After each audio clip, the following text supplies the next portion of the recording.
Good morning. बड़े ही गर्मजोशी से आपका फिर से स्वागत करते हैं। हमने इससे पहले जो सीरीज चलाई थी वो राजस्थान के प्रमुख संत और संप्रदाय की चलाई थी, वो कंप्लीट हो चुकी है और अब शुरू करने जा रहे हैं हम राजस्थान की प्रमुख लोक देवियाँ।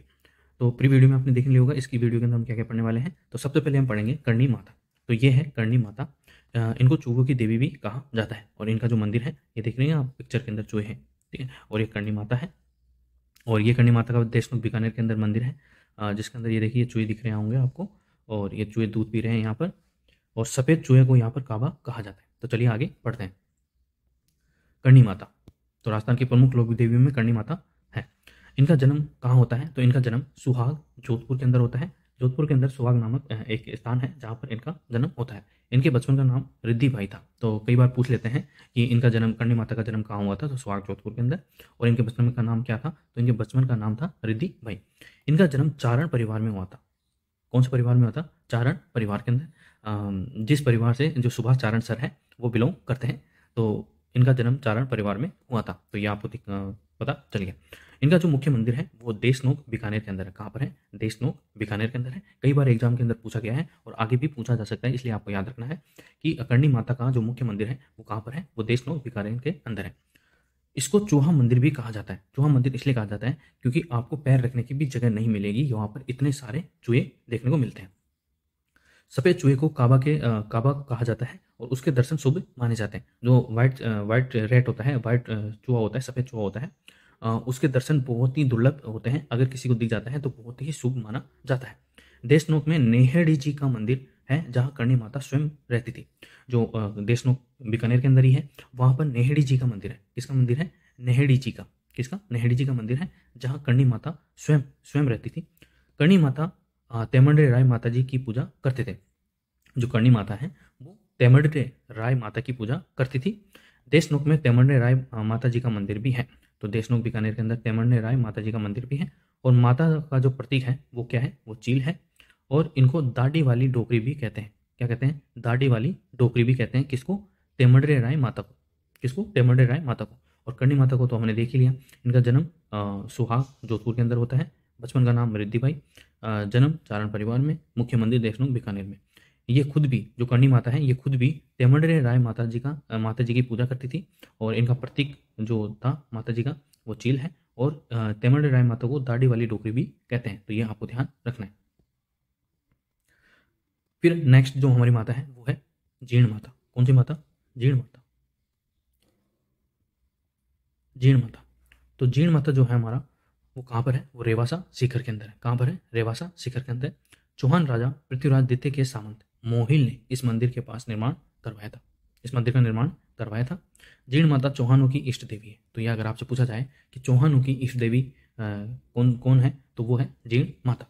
जीर्ण माता के मंदिर के पास उनके भाई हर्ष का मंदिर भी बना हुआ है, जिसका निर्माण चौहान राजा गुवक प्रथम ने करवाया था। तो यह आपसे पूछा जा सकता है कि जीर्ण माता के भाई जो हर्ष है उस मंदिर का निर्माण किसने करवाया था?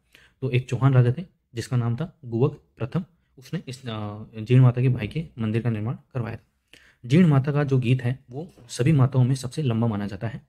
ये क्वेश्चन बनता है और पूछा भी जाता है कि इनमें से निम्न में से किस माता का गीत सबसे लंबा माना जाता है? तो वो है जीर्ण माता का गीत। जीर्ण माता को मधुमक्खियों की देवी भी कहा जाता है। जैसे कि करणी माता को चूहों की देवी कहा जाता है, वैसे ही जीर्ण माता को मधुमक्खियों की देवी भी कहा जाता है। औरंगजेब ने मंदिर में छत्र चढ़ाया था। जहाँ औरंगजेब हिंदू विरोधी नीतियां चलाता था और उसने कई मंदिर तोड़े थे, वहीं अपन को एक एक्सेप्शन के रूप में, अपवाद के रूप में देखने को मिलता है कि औरंगजेब ने जीर्ण माता के मंदिर में छत्र चढ़ाया था, जो कि मुगल शासक था। तो ये एक आश्चर्यचकित बात है और ये इसका क्वेश्चन बन भी सकता है क्योंकि क्योंकि औरंगजेब की जो इमेज है वो दिमाग में इस तरह की बैठी हुई है कि वह मंदिरों को तोड़ने वाला था और हिंदू विरोधी नीतियां चलाता था और उसने काफ़ी मंदिर भी तोड़े थे। तो अपन दिमाग में ये कंसेप्ट आएगा ही नहीं कि वह जीर्ण माता के मंदिर में छत्र भी चढ़ा सकता है। तो ये क्वेश्चन बन सकता है कि वह मुगल शासक कौन था जिसने जीर्ण माता के मंदिर में छत्र चढ़ाया था? तो वो था औरंगजेब।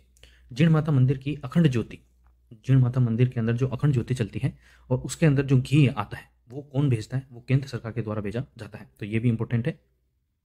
तो जीर्ण माता के बारे में कुछ इंपॉर्टेंट फैक्ट फिर से देख लेते हैं कि मंदिर इनका रेवासा सीकर के अंदर है। चौहान राजा पृथ्वीराज द्वितीय के सामंत मोहिल ने इस मंदिर का निर्माण करवाया। जीर्ण माता चौहानों की इष्ट देवी है। इष्ट देवी और कुल देवी में अंतर है। ठीक है। इष्ट देवी तो परिवार में सबकी अलग अलग हो सकती है, लेकिन जो कुल देवी होती है वो परिवार की एक ही होती है। जीर्ण माता के मंदिर के पास उनके भाई हर्ष का मंदिर है, जिसका निर्माण चौहान राजा गुवक प्रथम ने करवाया था। किसने करवाया था? गुवक प्रथम ने। जीर्ण माता का गीत सबसे लंबा है। जो जितनी भी माता हैं राजस्थान की, उनके अंदर सबसे लंबा गीत जीर्ण माता का ही माना जाता है। जीर्ण माता को मधुमक्खियों की देवी भी कहा जाता है। जैसे करणी माता को चूहों की देवी, वैसे ही जीर्ण माता को मधुमक्खियों की देवी। औरंगजेब जो कि मुगल शासक था, उसने जीर्ण माता के मंदिर में छत्र चढ़ाया था। जीर्ण माता मंदिर की अखंड ज्योति के लिए जो घी दिया जाता है, ठीक है, वो केंद्र सरकार के द्वारा भेजा जाता है। तो ये आपको ध्यान रखना है। नेक्स्ट हमारी माता है आशापुरा माता। कौन सी माता? आशापुरा माता। तो जय हो आशापुरा माता की। तो अभी तक आपने वीडियो को लाइक नहीं किया है तो लाइक करें, सब्सक्राइब कर ले चैनल को, और अपने दोस्तों के साथ इसको शेयर करें, ताकि मुझे भी मोटिवेशन मिले और आगे ऐसे वीडियो बनाने का। तो ये है आशापुरा माता। तो आशा है कि आप ये सब करेंगे, ठीक है। तो आशापुरा माता का जो मंदिर है वो कहाँ पर है? वो नाडोल पाली के अंदर है। और एक और मंदिर है, वो कहाँ पर है? मोधेरा जालोर के अंदर। तो ये आपको ध्यान रखना है। चौहानों की कुलदेवी इसको कहा जाता है, आशापुरा माता को। बिस्सा ब्राह्मणों, जो बिस्सा नामक जो ब्राह्मण है, उनकी कुलदेवी भी कौन है? आशापुरा माता ही है। पूजा करते समय महिलाएं हाथों में मेहंदी नहीं लगाती है, और घूंघट अनिवार्य रूप से महिलाओं के द्वारा निकाला जाता है। तो ये इंपॉर्टेंट फैक्ट है, आपको ध्यान रखना है। सबसे पहले आशापुरा माता, इनका मंदिर नाडोल पाली के अंदर भी है और जालोर के अंदर भी है, जो मोदेरा नामक स्थान के ऊपर है, जालोर में। चौहानों की कुलदेवी के साथ साथ ये बिस्सा ब्राह्मणों की भी कुलदेवी है, ठीक है। और पूजा करते समय जो महिलाएं हैं वो हाथों में मेहंदी नहीं लगाती है। तो ये आपको ध्यान रखना है। वह कौन सी माता है जिसकी पूजा करते समय महिलाएं हाथों में मेहंदी नहीं लगाती है? तो वो है आशापुरा माता। और महिलाएं घूंघट अनिवार्य रूप से निकालती है पूजा करते समय। तो ये आपको ध्यान रखना है। आपसे ये भी क्वेश्चन पूछा जा सकता है कि वह कौन सी माता है जो जिनकी पूजा करते समय महिलाएं अनिवार्य रूप से घूंघट निकालती है? तो उसका नाम है आशापुरा माता, ठीक है। फिर नेक्स्ट हमारी शीतला माता। शीतला माता का ये 700 साल पुराना मंदिर है, शीतला माता का, ठीक है। तो ये कहाँ पर है देखते हैं। तो ये चाकसू जयपुर के अंदर है शीतला माता का मंदिर। एकमात्र देवी जिसकी खंडित मूर्ति की पूजा होती है। खंडित मूर्ति क्या होती है? जैसे मान लो कि कोई मूर्ति है, मैं आपको दिखाता हूँ। जैसे मान लो ये मूर्ति है, ठीक है, ये मूर्ति है और ये बीच में से कहीं टूट जाती है, ठीक है, तो वो मूर्ति खंडित हो जाती है। तो शीतला माता है, ठीक है, उनकी खंडित मूर्ति की पूजा होती है। तो ये आपसे क्वेश्चन बन सकता है कि वह एकमात्र देवी कौन सी है जिनकी खंडित मूर्ति की पूजा होती है? तो वो है शीतला माता। शीतला माता चेचक रक्षक देवी है, जैसे करणी माता चूहों की देवी, फिर आशापुरा माता, ठीक है। फिर कौन सी माता मधुमक्खियों की देवी कौन सी थी? तो वो थी हमारी जीर्ण माता, ठीक है। वैसे ही जो शीतला माता है वो इसकी देवी है, चेचक रक्षक देवी कहलाती है शीतला माता। महिलाएं संतान प्राप्ति के लिए आवश्यक रूप से शीतला माता की पूजा करती हैं। तो ये भी क्वेश्चन बन सकता है कि महिलाएं संतान प्राप्ति के लिए आवश्यक रूप से कौन सी माता की पूजा करती हैं? तो वो करती हैं शीतला माता की। विशेषकर कुम्हार जाति के जो लोग हैं वो शीतला माता की पूजा करते हैं। और शीतला माता का जो वाहन है वो होता है गधा। कौन सा? गधा होता है। जैसे कि जो श्री कृष्ण का जो वाहन है वो शेषनाग है, और जैसे कि भगवान शिव का जो वाहन है वो नंदी है। ऐसे ही जो शीतला माता का वाहन है वो क्या है? गधा। जैसे गणेश जी का वाहन चूहा है और कार्तिकेय का वाहन मोर है, वैसे ही शीतला माता का वाहन गधा है।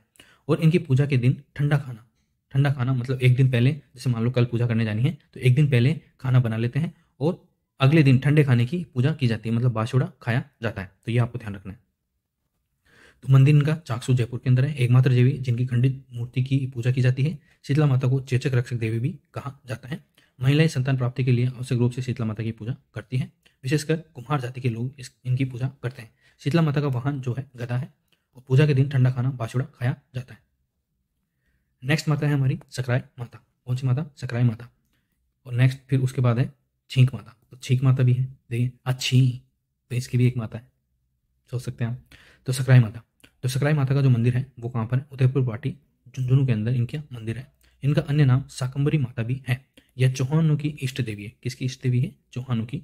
खंडेल वालों की कुल देवी है। तो एक ही माता किसी की इष्ट देवी हो सकती है और किसी की कुल देवी भी हो सकती है। तो ये आपको ध्यान रखना है। जैसे आपसे पूछा जाए कि चौहानों की इष्ट देवी और खंडेल वालों की कुल देवी निम्न में से किस माता को कहा जाता है? तो वो है सकराय माता। इनका अन्य नाम क्या है? तो इनका अन्य नाम है शाकंभरी माता। और इनका मंदिर सांबर जयपुर के अंदर भी है। तो एक मंदिर तो उदयपुर पाटी झुंझुनू के अंदर है, और दूसरा मंदिर सांबर जयपुर के अंदर भी है, सांबर झील के पास में। और एक और मंदिर है सहारनपुर उत्तर प्रदेश में। तो इनके 3 मंदिर मुख्य रूप से देखे जाते हैं, उदयपुर पाटी झुंझुनू और सांबर जयपुर और सहारनपुर उत्तर प्रदेश। चौहानों की इष्ट देवी और खंडेल वालों की कुल देवी इनको कहा जाता है, और इनका अन्य नाम शाकंभरी माता भी है। फिर है छींक माता, इनका मंदिर जयपुर के अंदर है, और मेला यहाँ लगता है माघ शुक्ल सप्तमी के दिन इनका मंदिर लगता है। तो इतनी इंपॉर्टेंट माता ये है नहीं। तो सिंपल आपको ये एक मतलब ऐसे ही आपको फैक्ट के रूप में याद रखनी है। रहे तो ठीक है, नहीं तो कोई बात नहीं। तो ये हमने प्रमुख माताएं, राजस्थान की प्रमुख लोक देवियों के बारे में पढ़ा, माताओं के बारे में पढ़ा। आई होप आपको ये वीडियो पसंद आया होगा। ये सीरीज आगे ऐसे ही बढ़ती रहे, इसके लिए आप लाइक करें, शेयर करें और चैनल को सब्सक्राइब जरूर करें। Thank you so much.